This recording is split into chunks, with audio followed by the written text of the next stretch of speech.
Are you ready, sir? Yeah, ma'am. We can start. I think so. Yeah. Okay. Once again, very good afternoon to everyone. Welcome back to the second session of third A Faculty Development Program. As we navigate the rapidly evolving landscape of artificial intelligence, the ability to ask the right questions has become just as important as finding the right answer. So today's session focuses on mastering this powerful skill. It is a matter of great pleasure and pride to welcome our esteemed resource person, Dr. Bhushan Javare, sir, from Department of Computer Science and Artificial Intelligence Engineering at D.Y. Patil College of Engineering, Akurdi, Pune. Sir is passionate educator, researcher, and intelligence enthusiast who has been actively contributing to the advancement of AI-enabled education. This expertise bridges the gap between cutting-edge technology and practical academic applications, empowering the educators to harness the true potential of AI. Without further delay, let us extend warm round of applause and welcome Dr. Bhushan Javare, sir. Over to you, sir. Well, thank you for ma'am for your kind words. Uh, Hello everyone. As ma'am have given my introduction, I'm a faculty assistant professor from D.Y. Patil College of Engineering. I have a bit of experience from industry side as well, where I have worked as a machine learning developer in the industry, then have chose my career path towards the education field. So I've been teaching subjects such as generative AI, agentic AI, data science and visualization, artificial neural network and all. So I hope that I'll make this session somewhat of useful for all the esteemed faculty which have joined today's session. If everyone is ready, I'd like to start the session.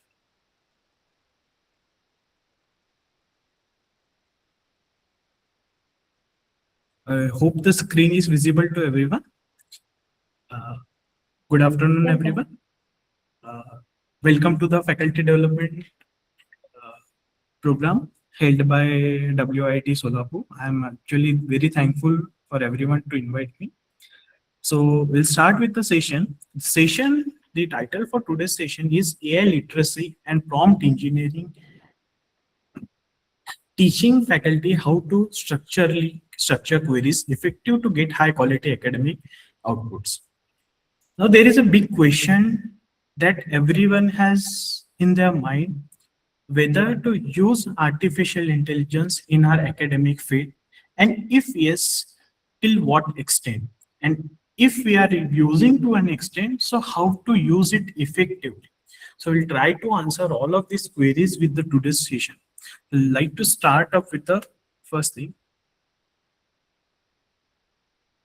Contents will be, so we'll start with the acknowledgement. After that, we'll try to understand the AI literacy for faculty. In this, and second, we will try to dissect the structural engineering behind text generation by studying core prompt engineering frameworks. Then we will move to into the sandbox with practical applications in academics, showing exactly how to optimize research, course design, and assessment workflows. Fourth, we'll try to build up a sustainable AI competency across our department and broader our institutional frameworks. The AI literacy imperative for educators. It is a small seminal study published in the Frontiers in Public Health, highlighted an absolute truth for modern university. Faculty development is the foundational prerequisite to systemic AI literacy. We cannot expect today that our students will cultivate critical, ethical, and sophisticated AI workflows if their instructors have not developed those competencies first. The process of impairing these digital literacies down to our undergraduate and graduate cohorts begin directly with the educators sitting in this room. To understand how to engage with this technology, we must view AI literacy not as a singular technique. It has multiple dimensional pedagogical competency divided into three key domains. First one being the application, second one being education, and third one being ethics. What do we mean by application over? First, understand the application layer over here. This is the most crucial operational layer. It requires hands-on experimentation with diverse artificial intelligence tools and co-creation of educational materials alongside AI platforms. Crucially, these domains mandates transparent disclosure, modeling for a piece and students exactly when, where, and how AI was utilized to assist in generating a piece of work. Second thing comes for the education field. This focuses on our instructional core. It prioritizes foundational cognitive skills, enabling faculty to deeply integrate and assess the technical accuracy of AI generated outputs rather than accepting them at a face value. Ethics, perhaps the most vital domain for a university. The, this involves active bias checks, deep awareness of digital privacy legalities, intellectual property protection, and a clear understanding of broader social cultural impacts of automated language models. One thing is clear that all of which we have gathered, all of the people we have gathered here, we all belong to the different departments of the engineering field. So maybe the use case for computer science faculty will be differ from a mechanical faculty or a civil faculty. But we will try here to inculcate. I'll try to introduce few of the practical examples of the AI tools too. So we can cater a middle path where it will be useful for each and every faculties, where we'll be discussing all the three parts which we are seeing now: application, education, and ethics.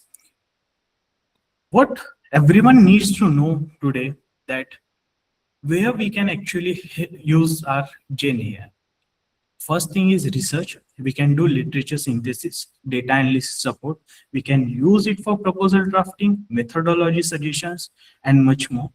When it comes to curricular designing, so instead of going through each and every textbook, what we can do, we can generate the syllabus. So I'm not trying to inculcate a point where we are actually depending upon AI for each and every of the tasks, but getting an borderline structure for our curriculum designing, where we can actually get help and get more information about the topics which we can integrate in the syllabus. We can actually introduce learning activity, course outline structure, and alignment with our outcomes. Assessment, we can use it for rubric creation, quiz and exam generation, feedback automation, grading assistance. As we are faculty, despite having our main working progress in research, curriculum design, assessment, sometimes we do have admin related work such as drafting an email and other things. For that also, we can extensively take the use of AI tools such as large language models and everything. Now, there are few common barriers to faculty AI adoption. The first one being academic integrity concern. Now, there is an ongoing pervasive fear that generative AI fundamentally undermines authentic student learning, independent critical thinking, and traditional assessment method. Faculty are understandably worried about systematic plagiarism, the death of original student writing, and the maintenance of rigorous academic standards.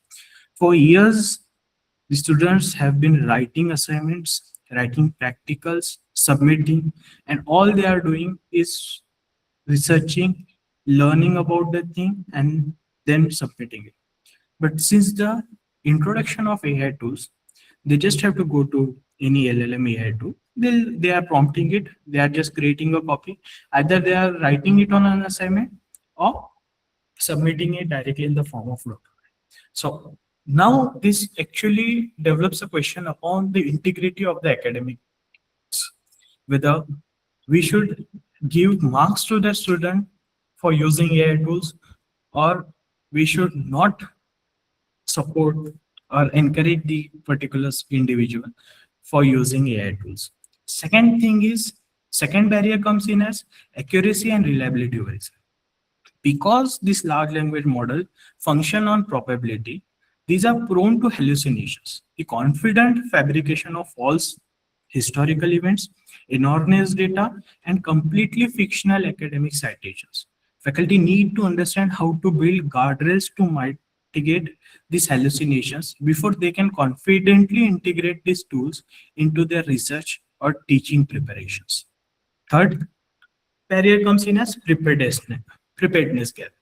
This is a severe deficit in forming institutional training.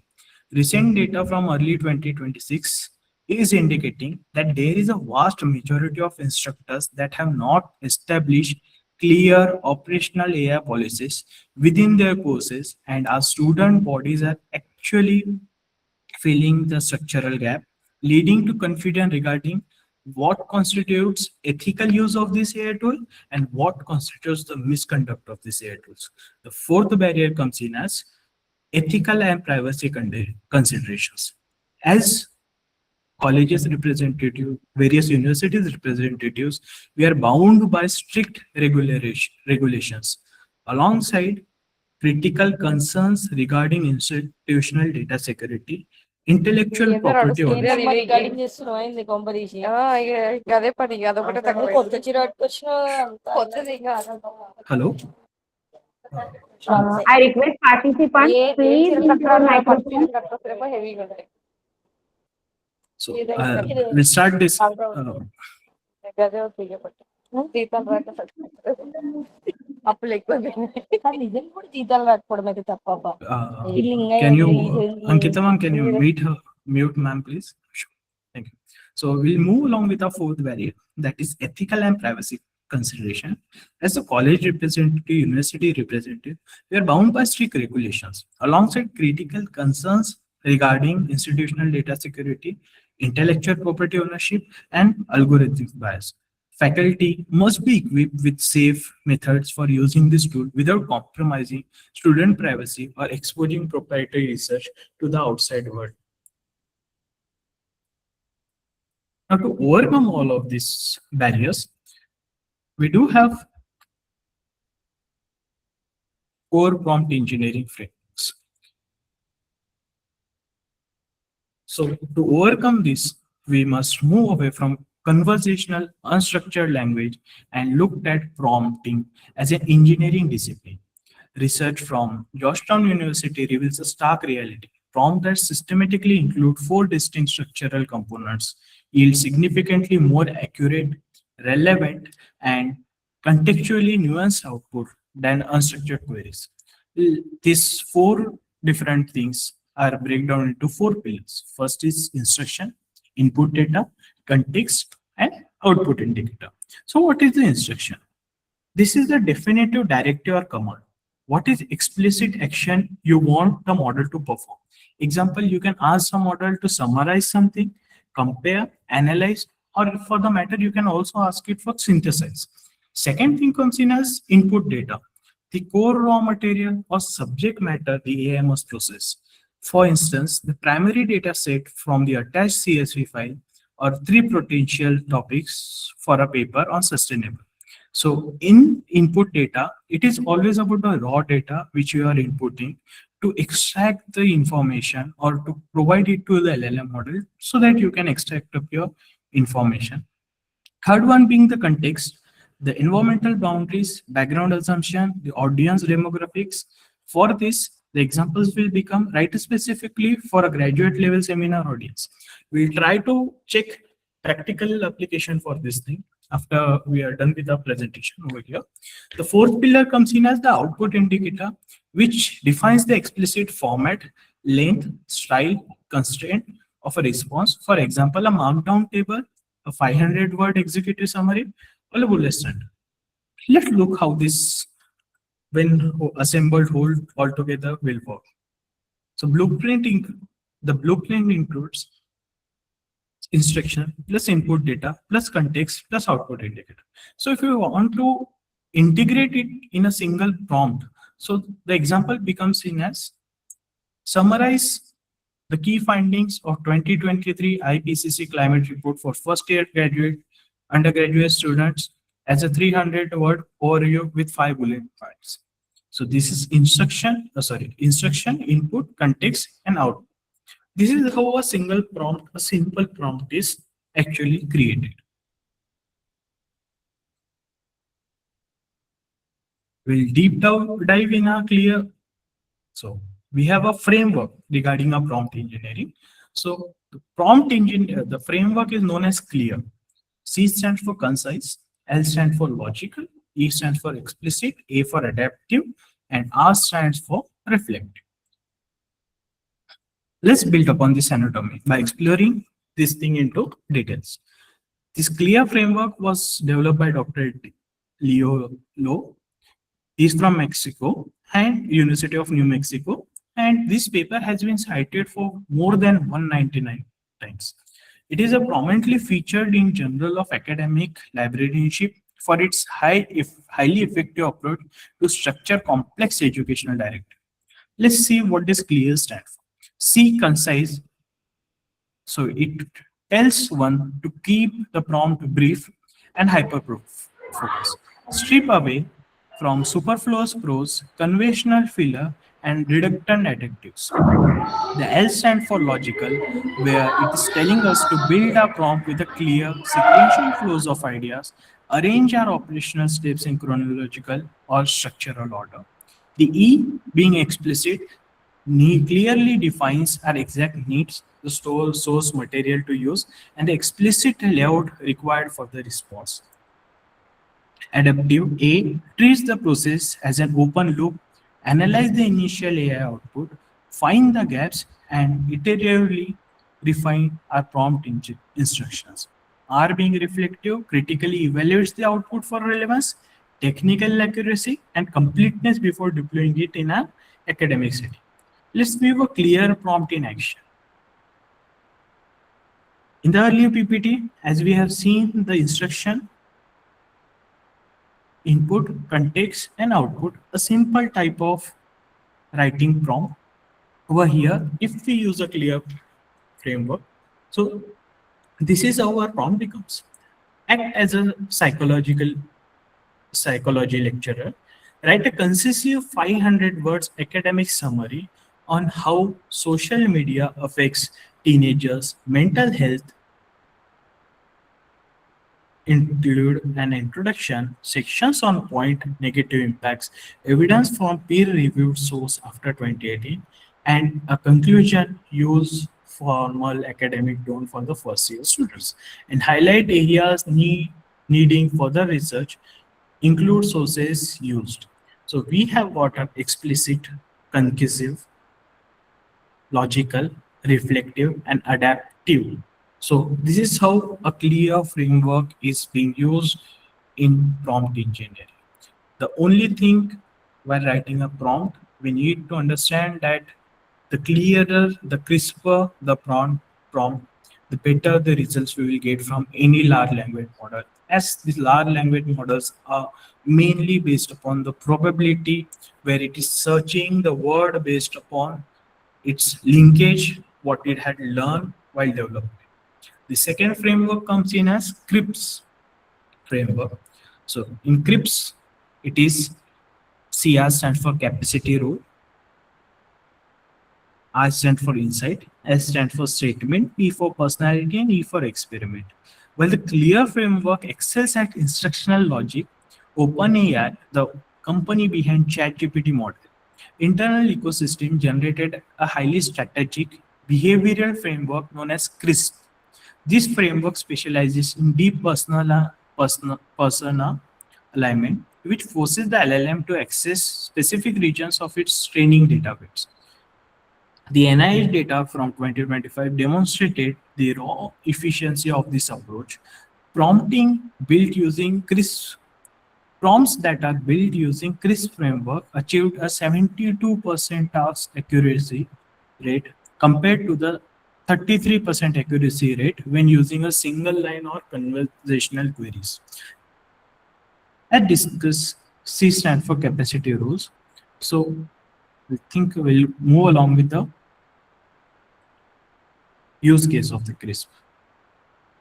Why does CRISP work so well? It forces the model to balance rigorous analytical boundaries with safe experimentation, and the role assignment shift the output away from cold robotic text towards nuanced expert level communication. Now, there are 6 evidence-based prompting strategies. while prompting. To close out the theoretical section, let's take a look at the comprehensive systematic review published in the IJET. Authors synthesize thousands of interactions to isolate six core evidence-based prompt engineering strategies. The gold standard. So these six strategies are: be specific, add context, break it down to subtasks, whatever is required, let it think, and use delimiters, and iterate. Now, why iterate is important? Why be specific is important? By add context. Why these six evidence-based prompting strategies are important?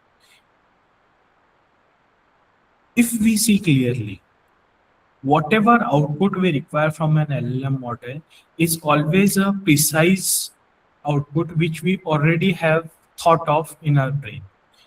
Whenever we give it a prompt, we'll ask it to be exactly like that prompt.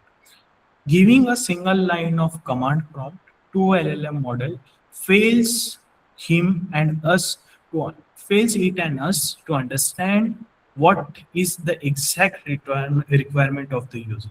So whenever we are writing prompt, we should always remember to be specific, add context about our thing, break it down into simple tasks, let it think. Let it think means just give one context in first prompt and cook it along with different prompts. Use delimiters and iterate. So if you're not got output in your first prompt, iterate it with additional context, again let it think, and you will again get your output based upon your requirement. Moving on to our practical applications in academia. Sorry.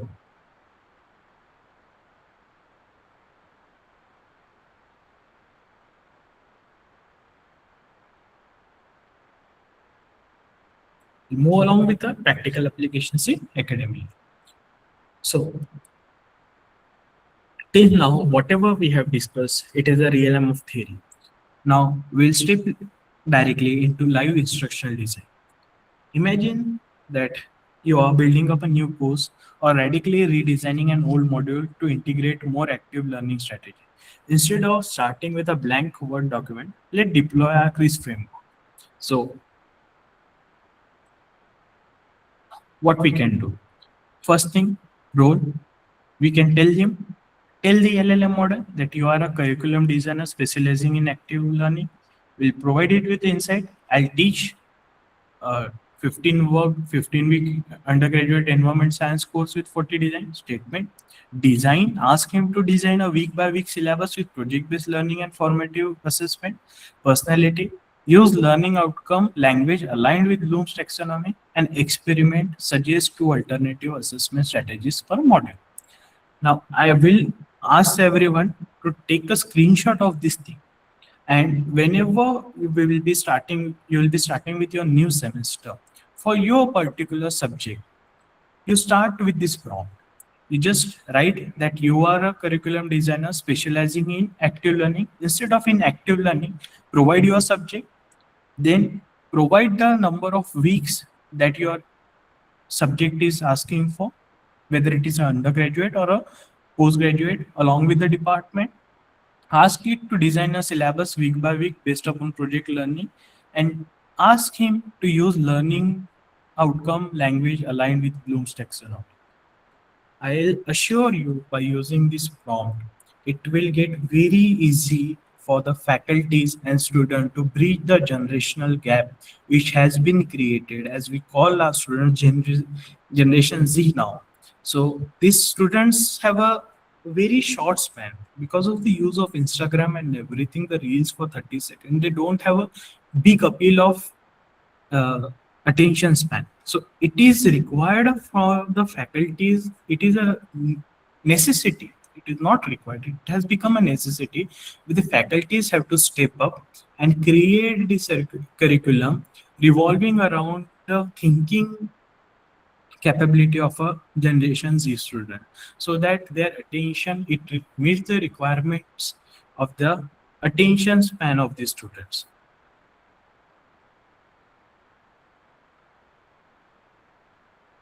So these are the few examples which I have actually trying to inculcate. So this is how you can change your output from those same LLM model just by changing up your prompt engineering. If you are just providing it a single word where you are asking it to write about climate change, it will provide you with a generic vague output with no academic rigor. Whereas if I ask him to act as an environment science educator, write a 600 word summary of climate change mitigation strategies for undergraduates, include renewable energy, carbon capture policy site IPC as per peer reviewed sources after 2020. So it will provide us with different options. So we'll do one thing. Everyone, please try to copy this and try to take result from any of the AI. You can use ChatGPT, you can use uh, DeepSeek, you can use Gemini, you can use Meta's Meta AI's LLM model. Whatever LLM model is preferable to you, you can use it. But for me, if someone asks me what LLM model will I suggest, I'll be suggesting for academic use. That is Anthropic's Claude Sonnet 5. Actually, 5 is unavailable for few days as they are working on it. 4.5 is working. But using all of these AI models, if you want a curriculum based AI model which will give better results, it's a Claude AI model which is actually specifically providing us with best thing. So we'll move along with the last part for today's thing. After this, we'll go for a practical implementation. That is building sustainable AI competency.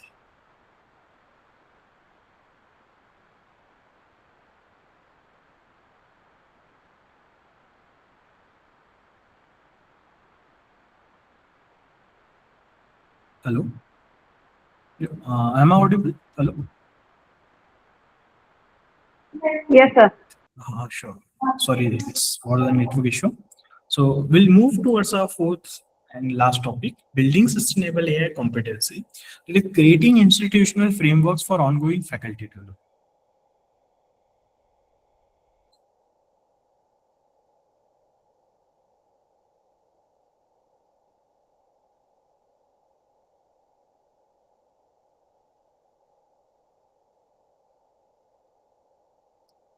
So as we enter the final phase, we must scale our view outward from our person's personal legs to our entire institution. How do we build sustainable long-term AI competency across our colleges and department? This requires a structured roadmap divided into immediate operational milestone and long-term cultural integration.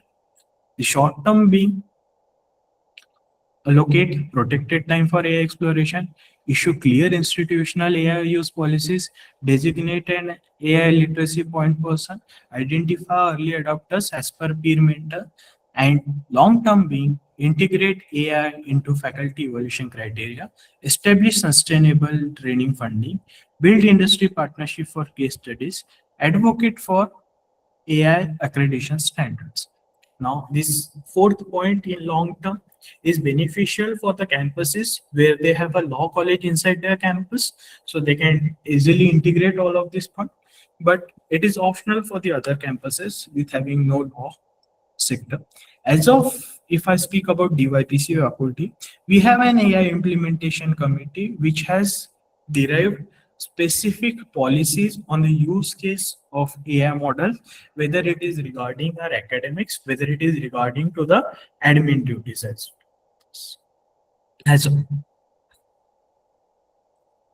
to make this training somewhat of stick. I'm providing these 5 distinct hands-on workshop activities that you can take to your respective department from your own faculty meetings, and you can actually develop the habit of using AI tool and its policies. First is prompt pattern exploration. Instruct faculty members to select one of 16 core prompt patterns, deploy it within their specific discipline, and directly compare the variations in the output quality. Second is persona testing. Take an identical academic prompt and run it through three vastly different AI roles. For example, a first year teaching assistant, an adversarial journal reviewer, and a public science communicator. Analyze exactly how this vocabulary, tone, and depth shift based on the personal constraint. Third, template training. Run an experiment where these groups provide the AI with approved departmental templates or grading excellence plus prior to request consent and evaluate the massive increase in accuracy. Fourth thing is iterative refinement challenge. Start with a weak prompt, apply one framework element at a time, start your group with intentional terrible single line prompt. Instruct them to apply one framework element, such as you can use either start with the clear framework, which we have seen, either you can directly go for the crisp framework, adding a role, then introducing deep content, then applying strict formatting exclusion, and document the clear quality gains achieved at every single step of the ladder. Critical evaluation exercise. Have the faculty review an entirely AI generated lecture or syllabus outline using structured rubric.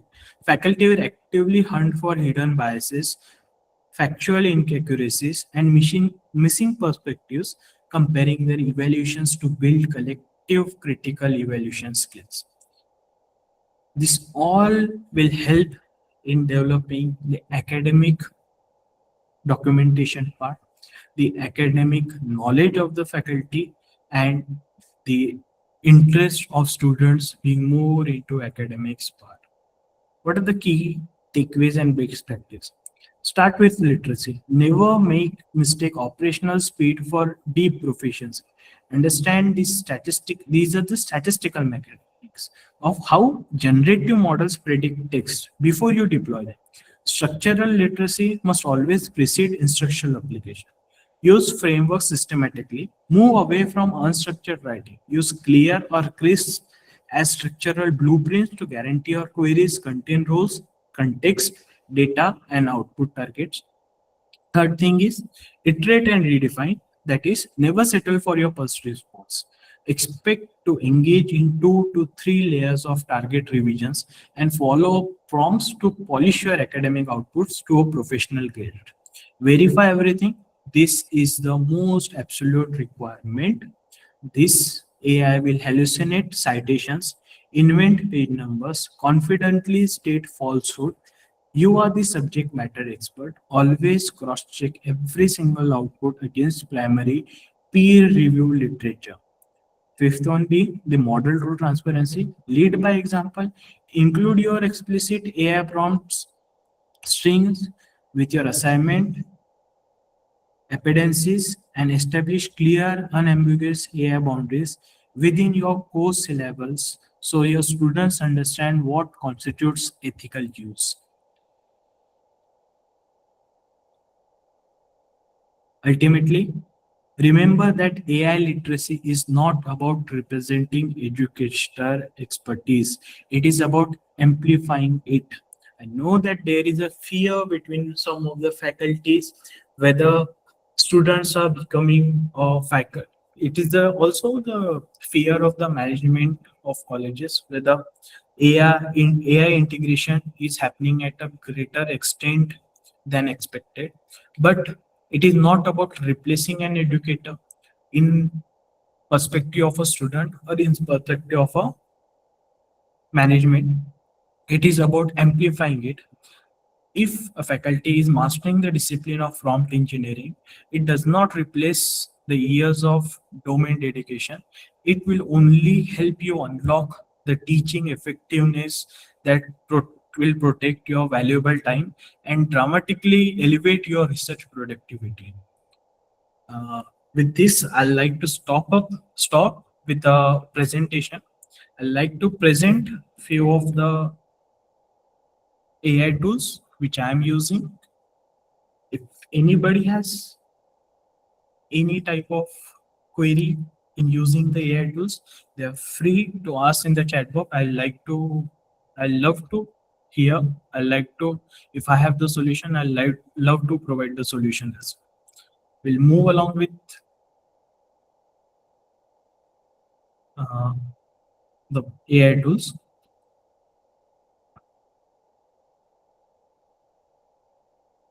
Let me share my screen.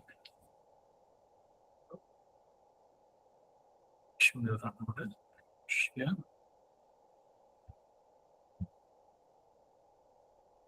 Okay. So the first and foremost AI tool I love to introduce to each and everyone over here is napkin.ai. I think that many of the faculties may be knowing this thing. If someone is not knowing, please feel free to ask about it. So it is an AI tool where you can actually just describe your idea in short description, and it will provide you with a text content or a visual.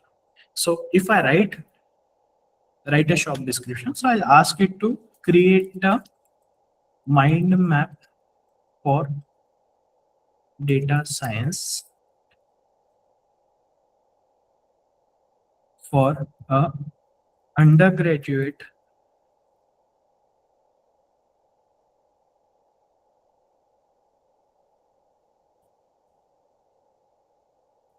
student from first year till getting a job after his final year. Okay.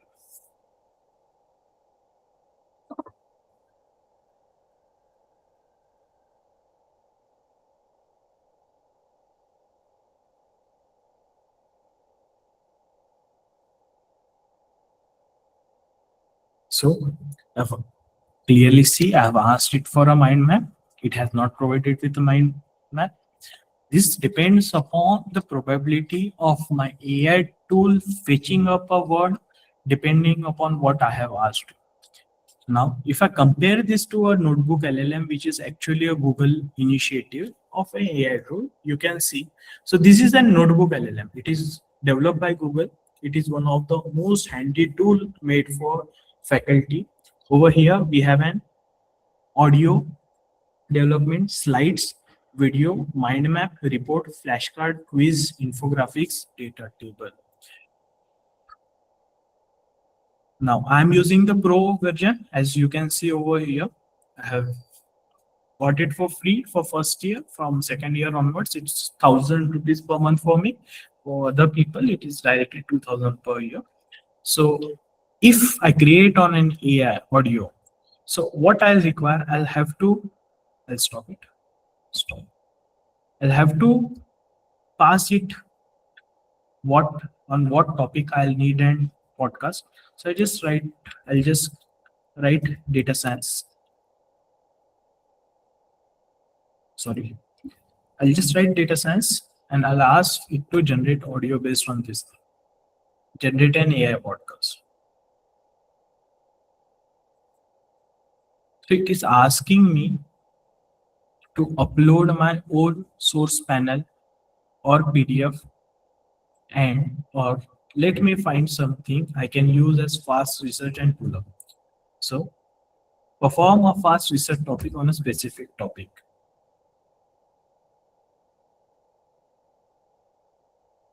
Okay. So it is happy to share, but it is not giving response. We'll again try data science. It may happen sometime. Data science, it is actually trying to understand.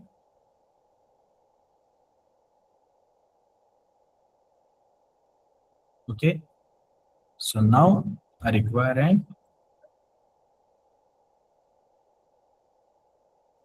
so these are the things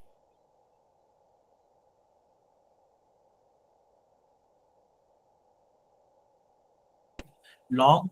What are the things we need to try? AI host, what should it focus on? So we can ask it to generate. It will start generating in few minutes. as these are LLM tools based upon working on servers. They might take few minutes to generate. So you have mind maps, reports, slide decks, videos, and everything. The most important part of today's practical implementation, I'd like you to introduce everyone to Claude AI. This is an LLM, large language model, that has been developed by a company named Anthropic. Now over here, for example, I have given it two prompts. First thing is create a detailed structured plan to help students understand data science subject. If you can read the statement, I've already provided it with instruction and everything till the input, instruction, input, context, and output. All the four things I have used to generate this prompt. On the basis of the prompt, it has provided me with a structured plan for teaching a 12 to 16 week course, where it has provided me phase 1, phase 2, phase 3, phase 4, and phase 5, along with the pedagogical framework, that is Bloom's taxonomy. But something was remaining. So instead of getting the output in my first go, what I did, I divided my prompt into two different. In first prompt, I have maintained my prompt's integrity. I have divided it into half part, and the remaining part I have asked him, after getting the context, add fun things with PI indicators and COPO mapping, so that the student should learn. Student should also learn this. So got it, adding fun. So it has spotted foundation, Python basics, statics, EDA model, different course outcomes, along with the PI indicators, COPO mapping, CO against my 11 POs, 12 POs. We need to tell him that I require only 11 POs. And we have a PI indicator as well.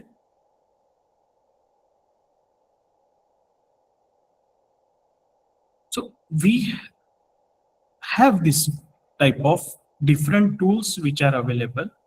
There are ChatGPT from OpenAI, Claude, DeepSeek, and everything. So if anyone is having any question, I'd like to stop now. If anyone is having any question, please feel free to ask. I'll try to answer if I'm able to.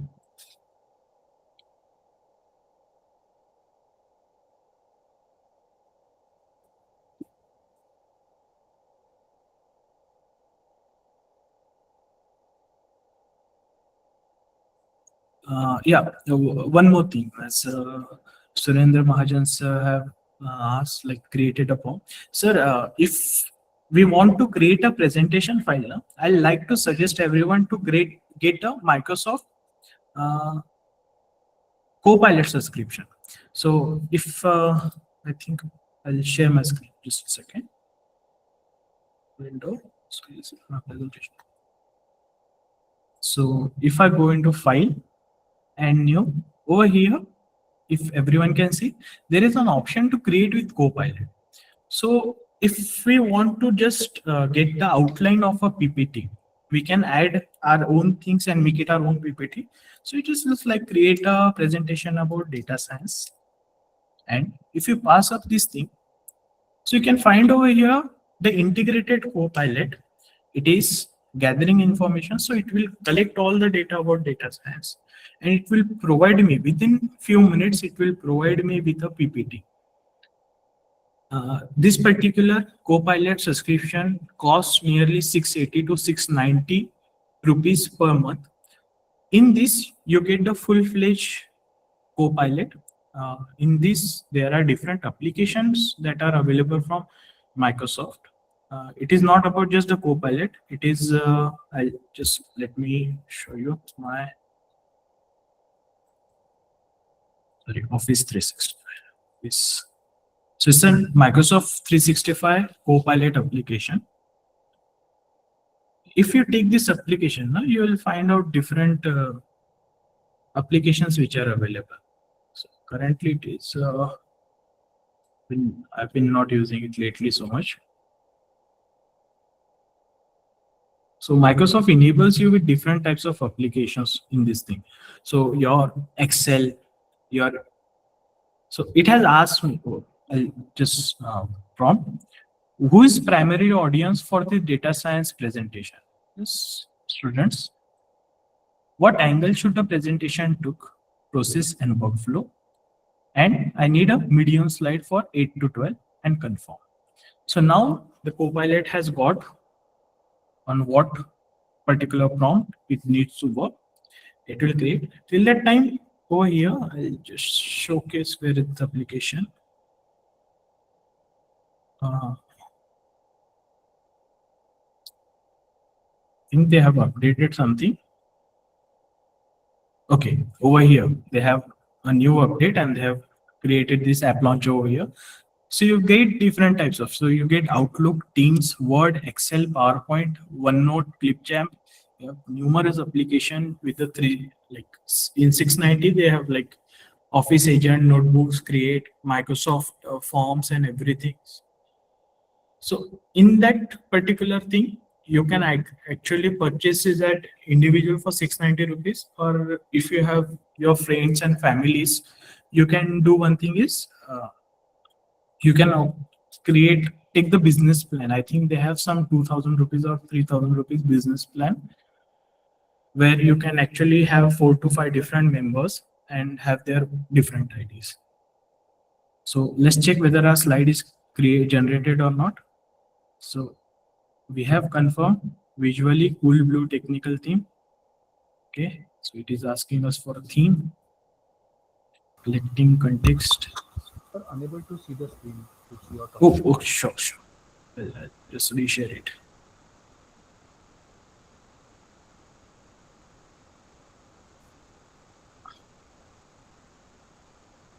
So I'll show just for, so what I have asked it over here, I have asked it to create a presentation about data science.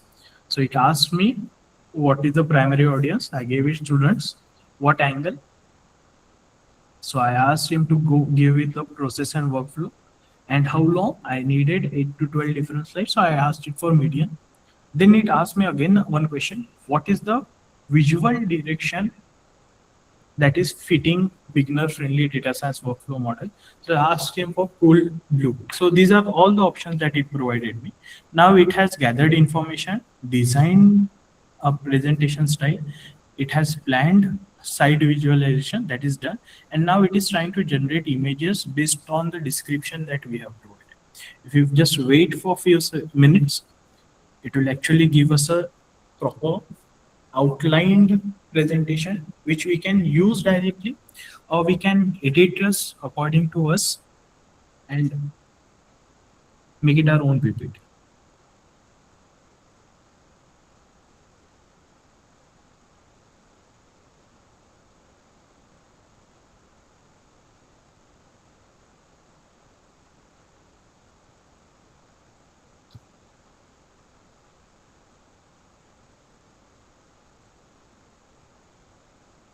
So over here, we can see that it has created some of the background graphics that it will try to integrate with the PPT. These are the visuals. Now it is trying to generate some image based upon our description. It takes some of time. It will take 2 to 5 minutes based upon a 6 to 10 minute slide. If you are going for 12 plus site, depending upon the server availability, sometimes it may take up to 10 minutes. But usually it is quick. So you can just give it a prompt and you can handle up your other works for the 5 to 10 minutes, and it will be providing you with the outline. Once you have, everyone has got an outline. So if I got a proper outline, I can make the structural changes which I require and make my PPT like for presentation and everything. There is again one tool which is paid totally, but it is one of the best tool for creating presentation. That is Kimi AI.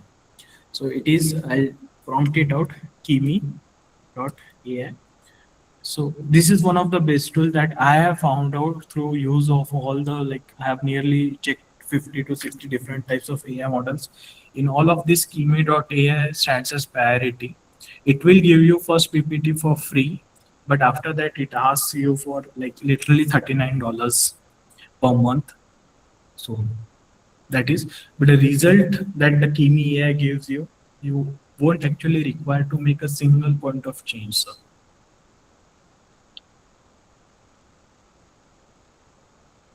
Okay, till the time it generates a PPT, any other questions?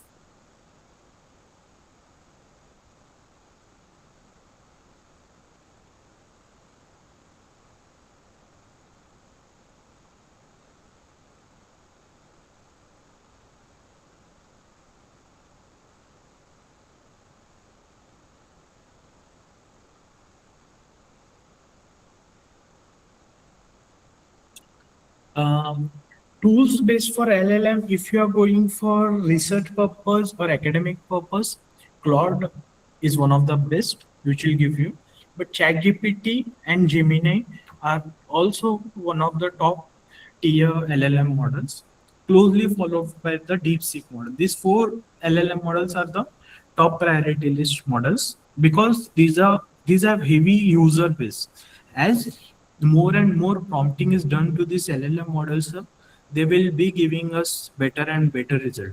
Again, these LLM models, what they do, they keep our history. So they try to understand how this particular individual is now stating us prompt. And according to that prompt, everyone has a particular LLM model personalized to itself. So if you're using ChatGPT from past 6 months, for the past 6 months, it has understood your habits, your writing style, and everything. So it has become a somewhat of personalized chat gpt for you, which can understand and give you better result than you will go for. Like for past 6 months you are using chat gpt and suddenly same prompt you have given for Gemini, so you will find out that chat gpt prompt output is better than Gemini, because for the past 6 months that chat gpt model has understood what are your requirements, whereas for Gemini it will be from scratch. But if we just go for the COPO mapping, PI indicators, academic outcomes, course outcome, then Claude is the best. Even for generating our lesson plans, Claude AI is one of the best thing that comes. And Notebook LLM mind map is a structured map which provides us with a workflow. If you want to do a process, instead of developing a flow chart, if you don't want to go with a flow chart, we can develop a mind map. That similar mind map can be we get from Claude also, ChatGPT, DeepSeek as well. But Notebook LLM provides better. If you want to go for image generation, that is generative AI, image and video generation, then Gemini has a inbuilt Nano Banana Pro model, which is one of the best for generating video and images. So if we require a diagram, 3D diagram of something, if you are from a machine 3D diagram or vehicle 3D diagram or something like that, you can go to Gemini, you can ask him for providing, you just provide your 2D diagram to it and ask him to make it 3D. It will give you a wonderful result. So if we'll check with her, so over here we can see that it has created a PPT, data science from data to decisions, data science, and over here we can see step by step it has provided me with data science workflow. So this, how can a complete mind map be downloaded? So over there it is an option on Notebook LLM to download. You can just directly generate it and download it. There is no issue for it.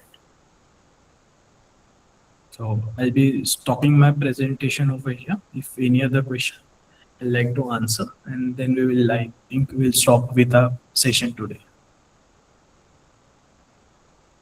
Yeah. Thank you, sir. Gracious. Thank you so much. If anyone has any questions, you may ask.